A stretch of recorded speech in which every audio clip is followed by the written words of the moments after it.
नमस्कारम। आज हम पढ़ते हैं आगे एनिमल्स नर्वस सिस्टम कि जानवरों का नर्वस सिस्टम कैसा होता है।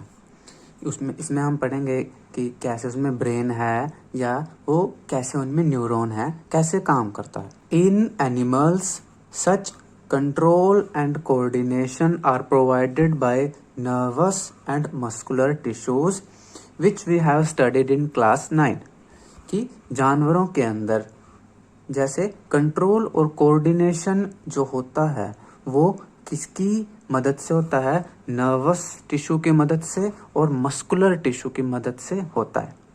और ये हम 9th क्लास में पढ़ चुके हैं। कैसे होता है?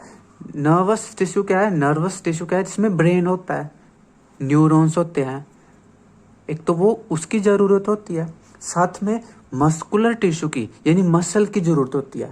जब भी कोई एक्शन होगा तो ब्रेन ऑर्डर देता है और मसल उस ऑर्डर को फॉलो करती है। मान लो दौड़ना है तो ब्रेन यानी कि नर्वस टिश्यू ऑर्डर देता है, और दौड़ना है तो आपकी लेग्स की मसल उस ऑर्डर को फॉलो करती हैं। इसलिए कंट्रोल एंड कोऑर्डिनेशन में दो चीज़ों की एक्शन होता है, नर्वस टिश्यूज का और मस्कुलर टिश्यूज का। Touching A hot object is an urgent and dangerous situation for us. यानी कि किसी गर्म वस्तु को अगर हम छूते हैं तो वो हमारे लिए डेंजरस सिचुएशन होती है और अर्जेंट होती है, बहुत ज़रूरी होती है और डेंजरस होती है। कैसे? क्योंकि हम गर्म ऑब्जेक्ट को छू रहे हैं तो वो हमारी स्किन को जला सकता है थोड़ी देर बाद, इसलिए वो अर्जेंट है, उसको तुरंत ही डील करना होता है। We need to detect it and respond to it. तो हमें उस सिचुएशन को तुरंत उसका पता लगाना होता है कि हमारी बॉडी का कौन सा पार्ट हॉट ऑब्जेक्ट को छू रहा है, एंड रिस्पॉन्ड टू इट। और हमें एक्शन करना, रिस्पॉन्ड करना होता है, रिस्पॉन्स दिखाना होता है ना। जैसे मान लो अगर आप सोफे के ऊपर बैठने जा रहे हो और नीचे सुई चुभ जाए तो एकदम आप उठ जाते हो, या अगर गर्म पानी का गिलास है और वो आपने हाथ में पकड़ा, एकदम आप उसको छोड़ देते हो। क्यों? क्योंकि वो सुई या फिर वो गर्म पानी आपकी बॉडी को डैमेज कर सकता है और हर सेकंड वो डैमेज बढ़ता जाता है, इसलिए वो बहुत अर्जेंट होता है, उसी समय एक्ट करना या रिस्पॉन्स करना होता है। How do we detect that we are touching a hot object? कि हमें पता कैसे चलता है कि हम किसी गर्म ऑब्जेक्ट को, गर्म वस्तु को छू रहे हैं? तो कैसे पता चलता है? All information from our environment is detected by the specialized tips of some nerve cells। कि हमारे environment में जो भी information है, चाहे वो बेनिफिशियल है चाहे वो हार्मफुल है, उसका कैसे पता चलता है? हमारी बॉडी में जो नर्व सेल्स होते हैं, उन नर्व सेल्स के स्पेशल टिप होते हैं जिनसे पता चलता है। कौन से? जैसे ये नर्व सेल है, ये जो इसके टिप हैं ये वाले, इन टिप से इंफॉर्मेशन एक्सेप्ट होती है।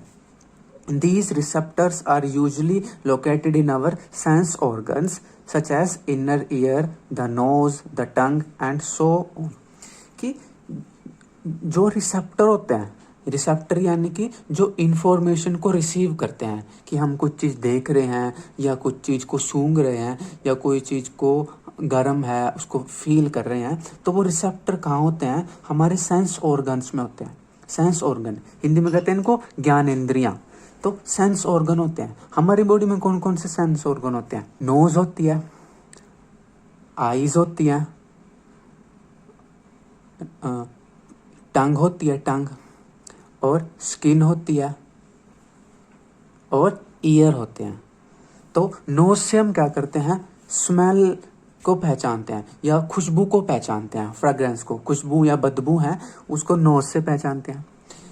ईयर से हम आवाज़ को पहचानते हैं, आवाज़ को सुनते हैं कि हमारे आसपास कोई डेंजरस आवाज़ है या कोई हमें बुला रहा है या प्लेजेंट आवाज़ है। आईज होती हैं, आईज से हम देखते हैं कि सामने क्या है। और जीभ होती है, जीभ से हम टेस्ट का पता लगाते हैं कि कड़वा है, मीठा है या नमकीन है या खट्टा है। और स्किन होती है। स्किन हमारी त्वचा, स्किन से हम क्या पता चलता है कि गर्म है या ठंडा है, सॉफ्ट है या हार्ड है। इनको बोलते हैं sense organ. So gustatory receptors will detect taste while olfactory receptors will detect smell। तो जो गस्टेटरी रिसेप्टर्स होते हैं ये माउथ में होते हैं या जीभ के ऊपर होते हैं, टंग के ऊपर, जो क्या करते हैं टेस्ट का पता लगाते हैं। और ये ध्यान रखना जो ओल्फैक्टरी रिसेप्टर होते हैं ये नोज में होते हैं, नाक में होते हैं, और ये खुशबू का या बदबू का पता लगाते हैं। This information acquired at the end of the dendritic tip of a nerve cell। कि जो ये इंफॉर्मेशन होती है जो हमें सेंस ऑर्गन पे या रिसेप्टर्स पे जो इंफॉर्मेशन हम लेते हैं अपने सेंसेस से, वो कहाँ से आती है? वो डेंड्राइट, जो न्यूरॉन के जो डेंड्राइट होते हैं, ये न्यूरॉन के जो डेंड्राइट होते हैं ये इस इंफॉर्मेशन को ऐसे इन्वायरमेंट से एक्सेप्ट करते हैं, यहाँ से रिसीव करते हैं। Sets of a chemical reaction that creates an electrical impulse। जब कोई इंफॉर्मेशन डेंड्राइट के थ्रू न्यूरॉन में एंटर करती है तो यहाँ पर एक केमिकल रिएक्शन होती है। केमिकल रिएक्शन की वजह से क्या होता है, न्यूरॉन के बीच में एक सिग्नल बनता है जिसको बोलते हैं इलेक्ट्रिकल इम्पल्स। न्यूरॉन के अंदर एक सिग्नल बन जाता है इलेक्ट्रिकल इम्पल्स, और वो इलेक्ट्रिकल इम्पल्स वो सिग्नल चलता है। This impulse travels from the dendrite to the cell body and then along the axon to its end। तो ये सिग्नल क्या करता है, डेंड्राइट से सिग्नल सेल बॉडी में आता है और फिर यहाँ एक्सोन से होता हुआ लास्ट में एक्सोन एंडिंग तक जाता है या न्यूरॉन एंडिंग तक जाता है। At the end of the axon, the electrical impulse sets off the release of some chemicals। अब क्या होगा, जो ये एंड पर यहाँ पर जब इलेक्ट्रिकल इम्पल्स पहुंचता है तो यहाँ से वो इलेक्ट्रिकल इम्पल्स इस न्यूरॉन से अगले न्यूरॉन में ट्रांसफर होना होता है। और वो ट्रांसफर कैसे होता है, यहाँ पर फिर एक केमिकल रिएक्शन होती है, ठीक है, जिससे इन नर्व एंडिंग में से कुछ केमिकल्स बाहर निकलते हैं। These chemicals cross the gap or synapse and start a similar electrical impulse in a dendrite of the next neuron। अब ये जो नर्व एंडिंग पे जो केमिकल्स थे, ये केमिकल्स निकलने के बाद यहाँ पर साइनेप्टिक गैप होता है और साइनेप्टिक गैप के बाद नेक्स्ट न्यूरॉन स्टार्ट हो जाता है। तो इस न्यूरॉन की एंडिंग में से केमिकल निकल के नेक्स्ट न्यूरॉन के डेंड्राइट में एंटर कर जाते हैं, जिससे इस न्यूरॉन का जो इलेक्ट्रिकल इम्पल्स है यानी जो सिग्नल है वो नेक्स्ट न्यूरॉन में ट्रांसफर हो जाता है।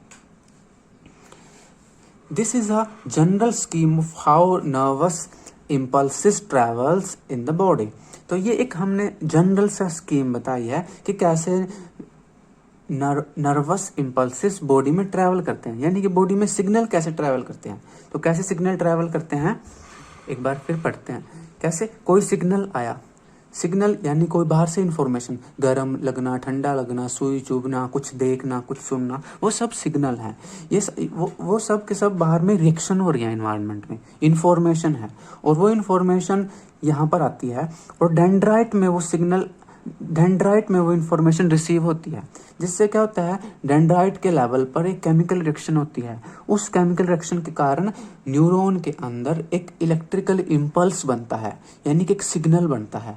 और इलेक्ट्रिकल इम्पल्स वो इलेक्ट्रिसिटी की स्पीड से, बिजली की स्पीड से वो चलता है, और वो सिग्नल फिर डेंड्राइट से होता हुआ, सेल बॉडी से होता हुआ, एक्सोन से होता हुआ आगे न्यूरॉन एंडिंग तक या नर्व एंडिंग तक पहुंच जाता है। अब इस न्यूरॉन में से वो सिग्नल नेक्स्ट न्यूरॉन में पास होना होता है, जिसकी वजह कैसे होता है, वो यहाँ पर फिर दोबारा से केमिकल रिएक्शन होती है, जिससे कुछ केमिकल निकल करके इस न्यूरॉन में से आगे नेक्स्ट न्यूरॉन के डेंड्राइट वाले रीजन पर ट्रांसफर हो जाते हैं, जिससे नेक्स्ट न्यूरॉन में भी सिग्नल क्रिएट हो जाता है, और फिर उस नेक्स्ट न्यूरॉन से वो सिग्नल अगले न्यूरॉन तक जाता है और अगले जाता है और लास्ट में टारगेट तक पहुंच जाता है। तो सिग्नल ऐसे ट्रैवल करते हैं। कैसे, डेंड्राइट से लेकर के नर्व एंडिंग की डायरेक्शन में सिग्नल मूव करता है, ऐसे उल्टा नहीं मूव करता, हमेशा डेंड्राइट टू नर्व एंडिंग की तरफ मूव करता है। तो ये था एक सिंपल सा वे कि कैसे सिग्नल बॉडी में चलते हैं। A similar synapse finally allows delivery of such impulses from neurons to other cells such as muscle cells or gland। अब क्या होता है, देखो यहाँ पर वर्ड है साइनेप्स। साइनेप्स का मतलब क्या है, यहीं पर यही साइनेप्स का मतलब है, यानी कि यहाँ एक न्यूरॉन खत्म हो रहा है और दूसरा न्यूरॉन स्टार्ट हो रहा है, इसके बीच में जो गैप होता है उसको बोलते हैं साइनेप्स, या उसको बोलते हैं साइनेप्टिक नोब या साइनेप्टिक गैप। तो अब क्या होगा, लास्ट में क्या होगा, मान लो वो इंफॉर्मेशन किसी मसल पे जानी है, तो ये मसल फाइबर है, ठीक है, और ये एक न्यूरॉन है और न्यूरॉन की एंडिंग है, ये नर्व एंडिंग है। तो न्यूरॉन में से जब सिग्नल आएगा वो सिग्नल लास्ट में मसल पे जाना है और मसल को एक्ट करना है। मान लो जैसे आपकी हाथ पे गरम गरम कोई चीज लगी थी, तो हाथ को मूव करना है, हाथ को मूव करवाने में मसल हेल्प करेंगी, तो वो सिग्नल वो ब्रेन जो है एक ऑर्डर पास करता है कि हाथ को हटा लो, और वो ऑर्डर जो है न्यूरॉन से होता हुआ कहाँ आ जाता है, नर्व सेल्स तक, नर्व सेल में से होता हुआ मसल तक पहुंचता है। तो अब ये भी क्या है, एक साइनेप्सिस है, एक ये न्यूरॉन हो गया, ठीक है। और अच्छा, इसमें इसको एक स्पेशल नाम भी दे रखा है, क्या, न्यूरोमस्कुलर जंक्शन। न्यूरोमस्कुलर जंक्शन मतलब न्यूरॉन और मसल का जंक्शन, न्यूरॉन और मसल का जंक्शन, इसलिए न्यूरोमस्कुलर जंक्शन। और वो इंफॉर्मेशन या वो ऑर्डर जो है मसल्स को पास हो जाएगा और मसल जो है एक्ट कर जाती है। It is thus no surprise that nervous tissue is made up of an organized network of nerve cells or neurons। यानी कि अब ये कहता आगे कि जो नर्वस टिश्यू है ये क्या है, एक ऑर्गेनाइज्ड नेटवर्क है, किसका, नर्व सेल्स का या न्यूरॉन्स का। यानी जो नर्वस टिश्यू है या नर्वस सिस्टम है एनिमल्स में, जानवरों में, उसमें काफ़ी सारे न्यूरॉन्स या नर्व सेल्स हैं जो मिलकर काम करते हैं, ऑर्गेनाइज्ड वे में काम करते हैं। And is specialised for conducting information via electrical impulses from one part of the body to another. और ये नर्वस सिस्टम क्या है, इसमें स्पेशल गुण है, ये क्या कर सकता है या क्या करता है, बॉडी के एक पार्ट से लेकर के दूसरे पार्ट तक इंफॉर्मेशन को ट्रांसफर करता है इलेक्ट्रिकल इम्पल्सेस के रूप में, जो इलेक्ट्रिकल इंपल्सेस के रूप में इंफॉर्मेशन को ट्रांसफर करता है। Look at figure 7.1 and identify the parts of a neuron. 7.1 figure में देखो और न्यूरॉन के पार्ट्स को आइडेंटिफाई करो। तो ये है 7.1 फिगर और ये न्यूरॉन है। तो इसके अलग अलग पार्ट क्या हैं, ये जो रूट्स जैसे जो दिखाई दे रहे हैं इनको बोलते हैं डेंड्राइट। उसके बाद में ये वाला जो पोर्शन है इसको बोलते हैं सेल बॉडी, या इसको सोमा भी कहते हैं, सोमा, ये सेल बॉडी। बीच में जो ये ब्लैक कलर का सर्कल दिखाया हुआ है ये है न्यूक्लियस ऑफ द न्यूरॉन। उसके बाद जो बीचों बीच ये एक इलोंगेटेड स्ट्रक्चर जा रहा है, ये बीचों बीच, इसको बोलते हैं एक्सॉन।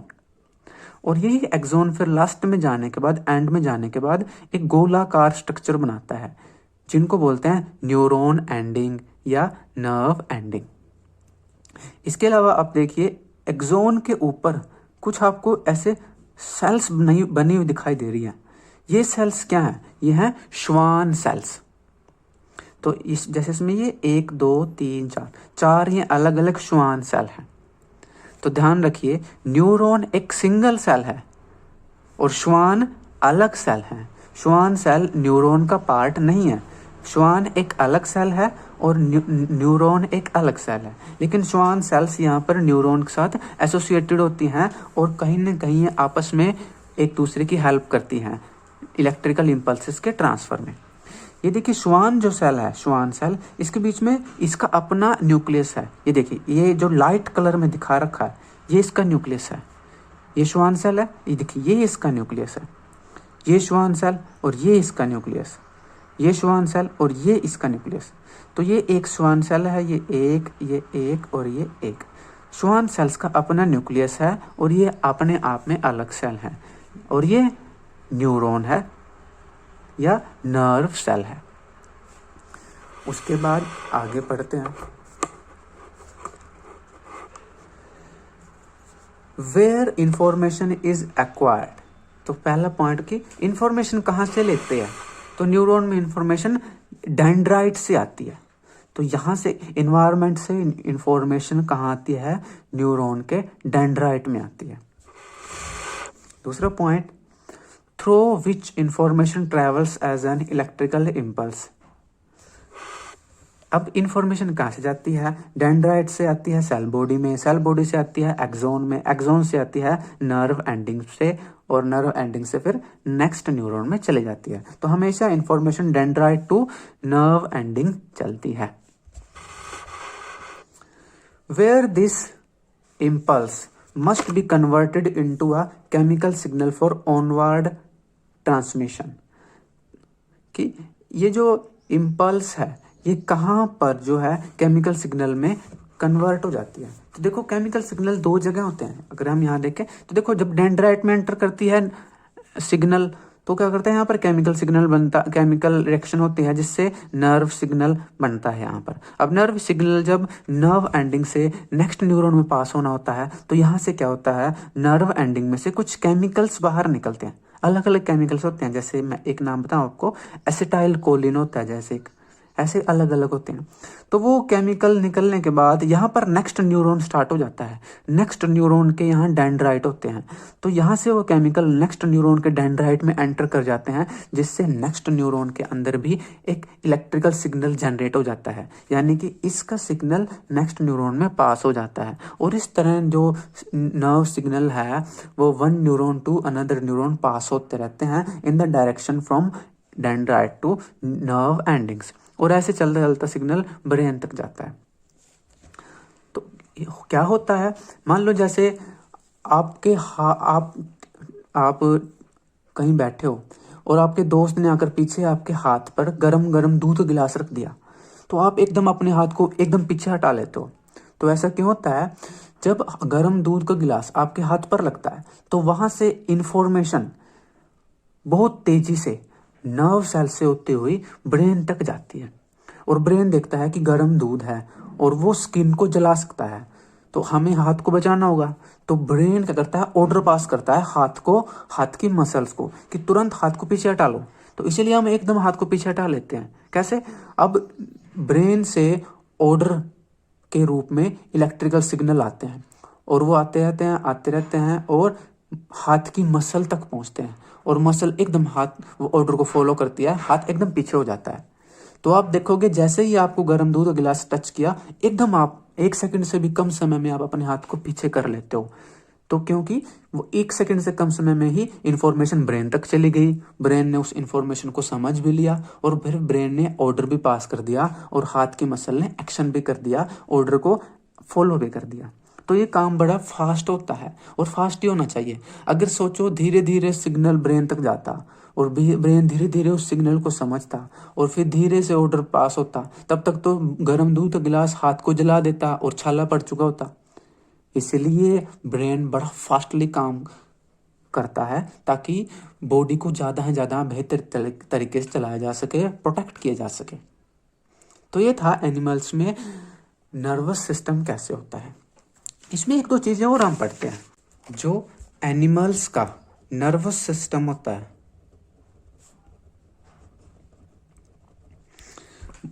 उसको हम 2 पार्ट्स में डिवाइड कर सकते हैं। एक पार्ट तो होता है CNS। CNS क्या, central nervous system, central nervous system. और दूसरा पार्ट होता है PNS। PNS क्या होता है, पेरिफेरल नर्वस सिस्टम। अब जो ये सेंट्रल नर्वस सिस्टम होता है, ये क्या होता है, इसमें 2 पार्ट होते हैं। क्या, ब्रेन यानी कि दिमाग और क्या, स्पाइनल कॉर्ड। तो ह्यूमन के सेंट्रल नर्वस सिस्टम में टू पार्ट्स होते हैं, ब्रेन और स्पाइनल कॉर्ड। ब्रेन तो दिमाग होता है, स्पाइनल कॉर्ड क्या होती है, जो रीढ़ की हड्डी होती है ना, जिसको वर्टेब्रल कॉलम भी कहते हैं। रीढ़ की हड्डी के बीचों बीच, जैसे ये पेन है, इसके बीचों बीच सिक्का होता है, उसी तरह रीढ़ की हड्डी के बीचों बीच छेद होते हैं। जो रीढ़ की हड्डी में जो हड्डियां होती हैं उनके बीचों बीच छेद होता है, और उसमें स्पाइनल कॉर्ड होती है। एक रस्सी जैसी ये स्ट्रक्चर होती है, लेकिन न्यूरॉन्स की बनी होती है। तो ब्रेन और spinal cord central nervous system बनाते हैं। और पेरिफेरल नर्वस सिस्टम ये कौन बनाता है? इसमें एनिमल के अंदर ब्रेन और स्पाइनल कॉर्ड को छोड़ करके बाकी जितने भी न्यूरॉन होते हैं वो पेरिफेरल नर्वस सिस्टम बनाते हैं। यानी क्या करते हैं, क्या क्या, नर्व्स आउटसाइड द ब्रेन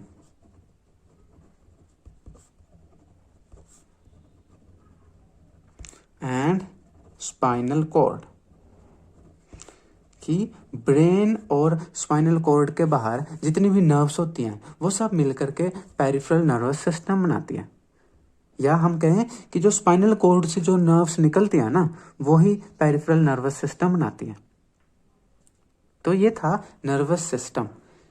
अगर हम ह्यूमन की बात करें, ह्यूमन का जो ब्रेन है वो सबसे ज़्यादा डेवलप्ड हम मानते हैं, क्योंकि अर्थ के ऊपर जितने भी ऑर्गेनिज्म है, जितने भी जानवर हैं, उन सब में सबसे ज़्यादा डेवलप ब्रेन इंसान का है, और इसलिए इंसान सब दूसरे जानवरों को कंट्रोल कर रहा है।